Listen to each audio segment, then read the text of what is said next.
躺平的一天从菜场买春菜开始。40加2人在上海的老破小里已经躺平32个月了。前几期出了一篇季度算账的视频，详细展示了我和三猫平时是怎么做理财规划的。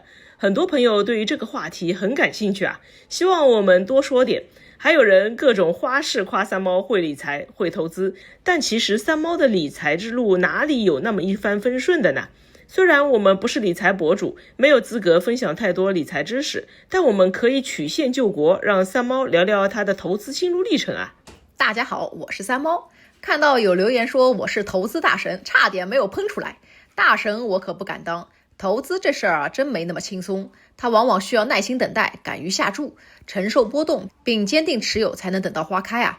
打一个比方，很像在种树，种下去的时候呢，没人知道它长不长得出来，你得耐心等，能忍着风吹雨打，心里还得一直相信，总有一天会开花。比如有人说我在当年7以下换美元换得好，赚了不少汇差，利息也拿得稳，听起来确实很厉害，对吧？但你们知道吗？我当时未雨绸缪的过早，换汇的时间点并不是最优的。记得那是在口罩爆发后没多久，美股发生了熔断，中美汇率冲破了7，我本能的觉得这是一个换汇的窗口，想换个5万美元对冲一下风险。没想到为了挽救美股，美国开启了降息通道，这下好嘞，我就眼睁睁的看着汇率从7一路升到6.3。本金也浮亏了10%，我还记得那段时间有事没事就打开手机看汇率走势，心惊胆战的感觉都快神经质了。但我咬咬牙坚持住了，想着汇率迟早会回来的。果然，紧急降息让美国通胀爆表，美联储又开始了加息模式，不仅汇率回来了，国内高息的美元理财也出现了。就这样，我吃着利息加汇差的双重收益，一直到现在。大家看结果觉得我眼光毒辣，但当时那种撑过去的压力，真的只有自己知道。除了美元，三猫我早几年也很关注黄金，但最终却没有下大注，这让我到现在也挺遗憾的。当时也因为口罩时期吧，我特别担心未来，怕经济萧条，又怕通胀厉害，所以当年也定投了纸黄金。后来因为种种原因吧，纸黄金退出了投资舞台，在手机银行上买不到了。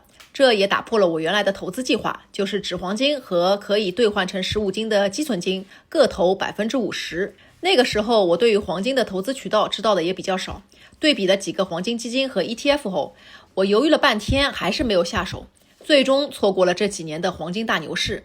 好在积存金的50%还是按照原计划开始了，也算没有完全错失机会吧。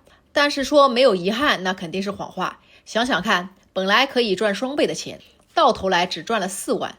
大家听到我们说黄金有盈利了，觉得我眼光很准，但很多时候其实是看对没做对，富贵从眼前路过，我却没敢伸手抓住。最后再来说说近期投资的失误点吧。大家还记得去年国庆节的那波牛市吧？短短1周就拉了好几根大阳柱，当时我想的还挺美的，趁着拉高把手里的股票出清，锁定收益。那么股债跷跷板往往一头涨一头跌，我从股市里出来的钱转而投入债市里面，那么股票和债券的钱都让我给赚了，哈哈！我就卖了中证500，转头买入了10年期国债 ETF。